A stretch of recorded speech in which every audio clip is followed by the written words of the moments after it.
mencionou essa conversa do presidente Biden com o presidente brasileiro, e tem uma postagem, né, produção, do presidente norte-americano, se nós tivermos condição de colocar, então vocês me avisam exatamente. E aí, exatamente, o presidente Biden publicou essa mensagem dizendo: hoje eu conversei com o presidente brasileiro para discutir várias questões bilaterais e regionais, incluindo a situação política na Venezuela após a eleição presidencial. Nós concordamos com a necessidade de uma divulgação imediata dos dados eleitorais completos, as atas eleitorais, transparentes e detalhadas a nível das assembleias de voto pelas autoridades eleitorais venezuelanas, e nós nos comprometemos a permanecer em estreita coordenação sobre essa questão. Alan Gani, claro, uma manifestação mais protocolar, dizendo que monitoram a situação na Venezuela, mas poderia também ser uma manifestação mais enfática, não? Acredito que sim. A gente espera que posteriormente, saindo as atas, haja uma manifestação mais enfática. O Brasil e os Estados Unidos têm uma responsabilidade moral e uma questão estratégica em relação à Venezuela. Nós aqui conversávamos, né, eu e o Dávila, em relação às zonas de influência dos países, Caniato. Veja, naturalmente a China quer manter ali algum controle em relação a Taiwan, não vai deixar ninguém chegar perto de Taiwan. A mesma coisa a Rússia com a Ucrânia, alguns países do Oriente Médio, Estados Unidos também. E aí, por que não os Estados Unidos não têm essa mesma preocupação em relação à Venezuela, que está muito mais próximo, né? Seria muito mais fácil, seria muito mais natural. Me parece que os Estados Unidos escolhem as brigas erradas do ponto de vista geopolítico, de política externa. E aqui do lado brasileiro, a gente não só escolhe as brigas erradas, como a gente patrocina este governo, né? Pelo menos patrocinou no passado. É isso. Daqui a pouco o delegado Palumbo também vai trazer sua reflexão sobre o post do presidente norte-americano Joe Biden. Mas o que está ao alcance dos Estados Unidos? Nação mais importante, mais poderosa do mundo. Poderia fazer mais? Rápida parada, a gente volta em 1 minuto e meio. A gente conta com você. Continuamos nessa cobertura especial aqui em Os Pingos nos Is. E você é a parte mais importante de tudo isso, hein? Fique por aí. Com o programa Os Pingos nos Is, os assuntos mais importantes do dia, sempre contando com as análises dos nossos comentaristas. Claro, essa edição especial, trazendo as atualizações da Venezuela, muitas manifestações pelo país. Há pouco trouxemos as imagens ao vivo de uma manifestação, um pronunciamento do presidente Nicolás Maduro para seus apoiadores, para a população que supostamente depositou o voto em Nicolás Maduro nas eleições de domingo. Essas pessoas que aparecem na tela são os manifestantes a favor do regime de Nicolás Maduro. Ele, há pouco, trouxe frases fortes, frases de impacto, cantou algumas músicas populares na Venezuela, também disse que irá prender as pessoas que estavam fazendo algazarra e destruindo o patrimônio público. Deu a declaração, trouxe a informação que foram detidos, ou pelo menos foi detido o responsável por destruir ou derrubar a estátua de Hugo Chávez. Enfim, agora a gente tem uma panorâmica desses apoiadores de Nicolás Maduro agitando as bandeiras da Venezuela.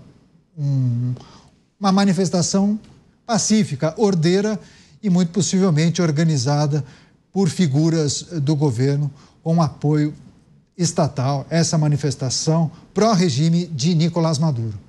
Programa Os Pingos nos Is, agradecendo muito, a audiência das pessoas que nos acompanham pelas emissoras de rádio espalhadas por todo o Brasil, especialmente os taxistas e motoristas de aplicativo. Muito obrigado pela parceria e pelo prestígio, sempre acompanhando o programa Os Pingos nos Is. Bem, a gente também tem um outro destaque, informação do procurador-geral Tarek William Saab. Os protestos resultaram na prisão de pelo menos 749 pessoas, além de 48 militares e policiais feridos. ONGs locais reportaram 7 mortes e também 44 feridos durante esses eventos. Inclusive uma informação que causa preocupação, né, delegado Palumbo? Quando a gente identifica que um uma localidade que já sofre de uma série de problemas econômicos, em meio a uma ditadura sanguinária como a de Nicolás Maduro, ainda esse caos social, protestos, manifestações acontecendo nos 4 cantos do país e, além disso, mortes sendo registradas, pessoas feridas, muitas detenções acontecendo. Não sabemos exatamente se a legislação está sendo respeitada, mas é algo que a comunidade internacional precisa se atentar e tem que ser prioridade também das nações da América Latina, né, delegado? Sim, evidentemente sim. Mas o que nos chama a atenção é ele acusar, inclusive, o governo dos Estados Unidos. Isso é tão absurdo, porque ele se esquece que o atual governo é progressista e está em cima do muro. Está mais ou menos igual ao Brasil. Aliás, jogou a pamonha para o Brasil, né? Porque espera o Brasil se pronunciar e a gente vai ver o que vai fazer. Eles não vão fazer absolutamente nada. Aí ele acusa de golpe, ele acusa o pessoal de fascista, né? E o que ele está fazendo é exatamente aquilo que ele prometeu: banho de sangue. Já tem, acho que 11 mortos, 700 pessoas presas. Sabe-se lá se elas não estão sendo torturadas, sabe-se lá quantas pessoas foram mortas e não aparecem nos noticiários. A gente não sabe disso, a gente não tem a mínima noção disso. Então o que a gente vê é o desespero gritante de Maduro, que quer se manter no cargo a qualquer jeito, nem que tiver que matar mais gente. Ele está disposto a isso. Eu duvido que ele vai entregar essas atas, porque se ele entregar a ata e ela não for manipulada, não tiver qualquer tipo de fraude, vai comprovar que ele está errado, que ele perdeu, que ele fraudou, mas ele não vai entregar, porque sabe que se isso acontecer, ele vai ser deposto. É isso. Alan Ghani, ministro da Defesa da Venezuela, disse que esses muitos protestos que acontecem pelo país, todo esse movimento seria uma tentativa de golpe de Estado que está sendo orquestrada, inclusive pela oposição, por Maria Corina Machado e por Edmundo Gonzalez. Agora, é preciso a gente também tentar destrinchar uma afirmação como essa. O ministro Padrino sinaliza o quê? A adoção desse discurso de que poderia estar havendo uma tentativa de golpe de Estado deve ser para, inclusive, criar mecanismos para acabar com a pouca liberdade de expressão que ainda resta no país, apertar ainda mais esse cenário, talvez prender todos os opositores e acontecer algumas coisas que talvez nem a gente tenha noção, né, Ghani, por favor. Exatamente, Caniato. Isso é uma tática, né, de todo regime autoritário, de toda a ditadura. Evidentemente que é uma manifestação pacífica, que é uma manifestação de desespero da população, que não tem os meios para conseguir conquistar o poder, porque não tem armas, né? Quem tem a força policial, a força do exército é Nicolás Maduro, mas aí você cria esse espantalho, você cria este factoide justamente para neutralizar qualquer tentativa de oposição, rotulando como golpe de Estado para aniquilar ainda mais os opositores. Pois é, inclusive nós trouxemos há pouco trechos das falas de Nicolás Maduro durante esse protesto pró-governo, ele indicando, viu, Luiz Felipe Dávila, que Edmundo Gonzalez Urrutia seria o Juan Guaidó 2.0, seria o novo Juan Guaidó. Queria que você fizesse um paralelo entre Juan Guaidó, o que aconteceu com o Juan Guaidó, por que ele não faz parte desse grupo de Maria Corina Machado, porque ele não está na Venezuela apoiando esse grupo. Ele está em Miami, nos Estados Unidos, é isso, Dávila? É isso mesmo, ele vive em Miami porque ele foi abandonado pela comunidade internacional, justamente por esses 50 países que reconheceram o seu governo em 2019. Quando ele é perseguido por Maduro em 2022, ele deixa o poder e logo depois acaba sendo exilado exatamente por perseguição política. Ele conseguiu, isto é, Maduro conseguiu acabar com um dos principais líderes da oposição, que acabou se refugiando, exilado nos Estados Unidos. Hoje mora em Miami. E Miami não participou disso. Então isso também é uma decepção do povo venezuelano com o seu maior líder, porque Guaidó poderia estar fazendo um trabalho no exílio, como grandes líderes políticos fizeram durante muito tempo. Por exemplo, o de Gaulle foi líder da França livre no exílio durante a Segunda Guerra Mundial. Foi primeiro para a Algéria, depois foi para a Inglaterra, organizou as forças de resistência, ou movimento de resistência, e depois se tornou presidente do país.